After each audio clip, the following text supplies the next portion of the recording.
What if everything you've ever believed about yourself was only a story?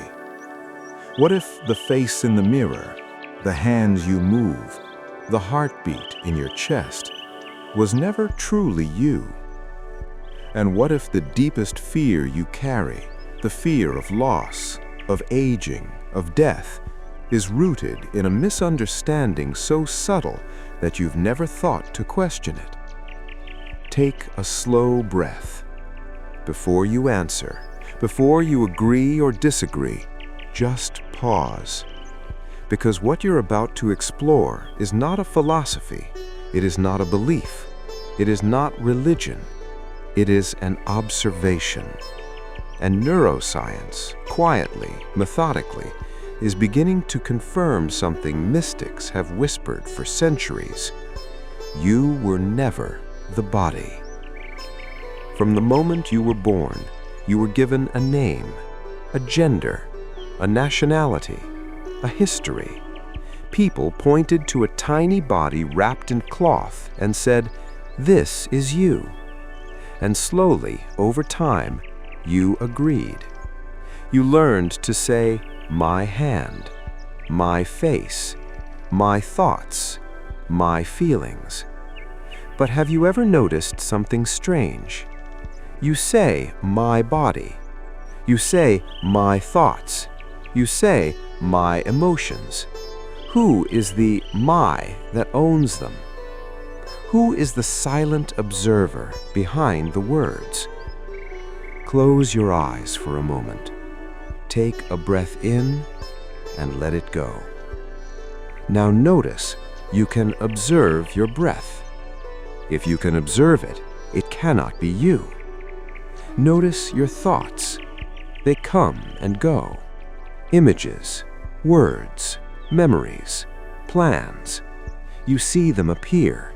You see them disappear. If you can observe your thoughts, they cannot be you.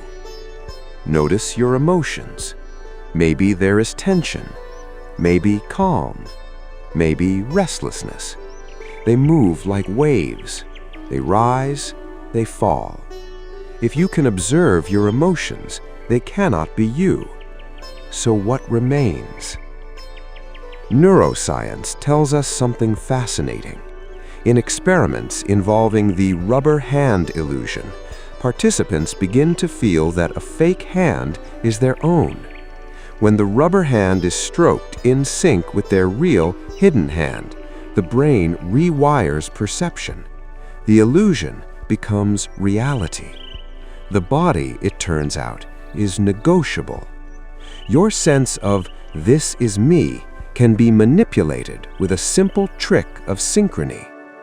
In virtual reality studies, people can be made to feel as if they inhabit a completely different body, different size, different race, even a different age.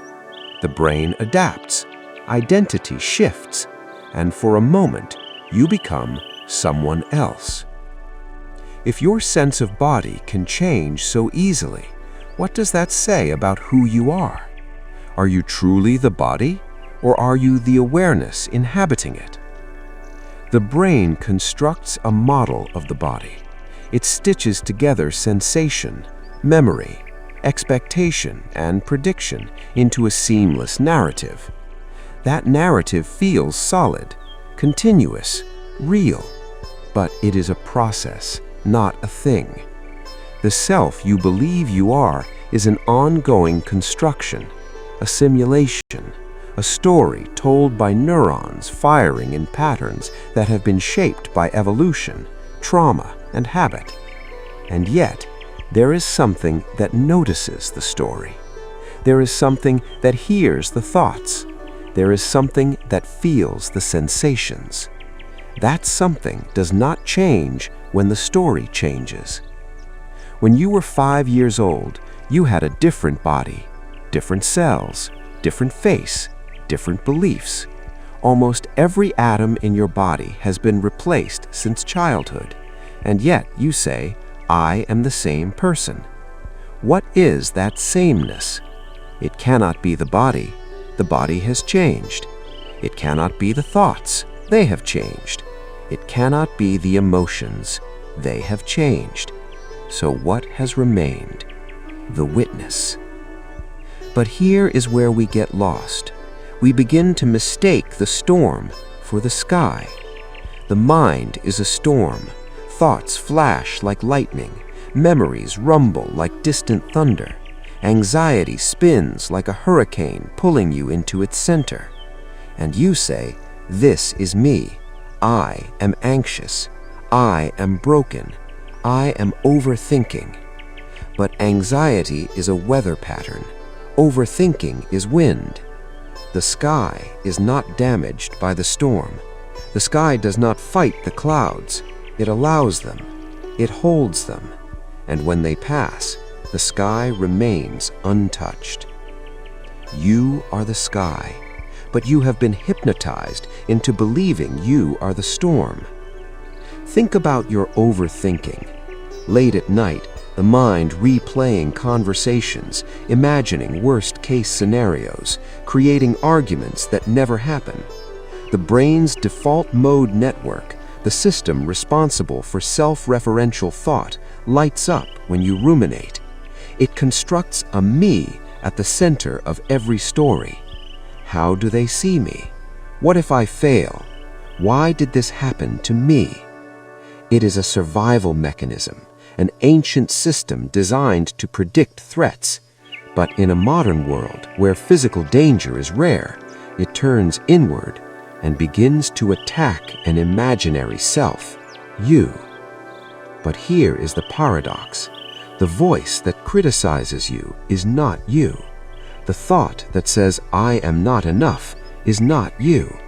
It is a neural pattern repeating itself, and you are the awareness watching it repeat.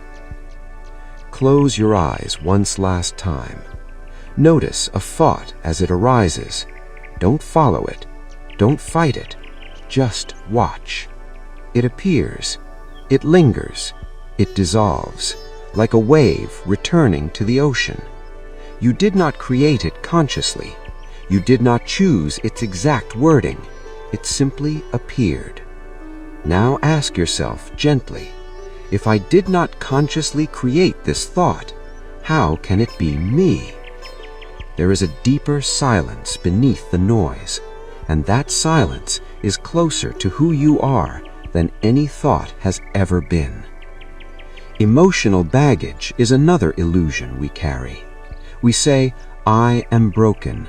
I am traumatized. I am damaged." But trauma is stored in the nervous system, in patterns of activation, in conditioned responses. It is real. It affects the body. It shapes behavior. But it is not your essence. When someone hurt you years ago, the body learned to protect itself. Muscles tightened, breathing changed, neural pathways strengthened. Now, when something similar happens, the body reacts automatically. And you think, "This is who I am." But it is who your nervous system learned to be. There is a difference. You are not the scar. You are the awareness in which the scar appears. Control is another trap we cling to. We cling to the body because it feels tangible. We cling to identity because it feels stable. We cling to the illusion of control because uncertainty terrifies us. But notice, your heart beats without your permission. Your cells divide without your command. Your breath flows even when you forget about it. Life is happening through you, not because of you. The body is a magnificent instrument, a biological miracle.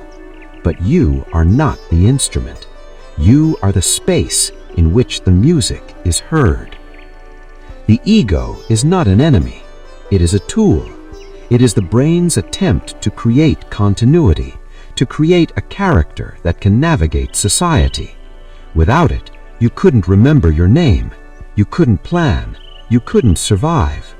But problems arise when the tool believes it is the master, when the character forgets it is being played. You have mistaken the mask for the face. You have mistaken the role for the actor, and in so doing, you have limited yourself to a storyline. But awareness has no storyline. It has no age, no gender, no past. It is simply here, now. Imagine standing by the ocean. Waves crash endlessly against the shore. Each wave is unique, different shape, different height. If a wave could think, it might say, "I am separate, I am alone, I will die when I crash." But the wave is never separate from the ocean. It is an expression of something larger. When it crashes, it does not disappear. It returns to what it always was. Your thoughts are waves. Your emotions are waves.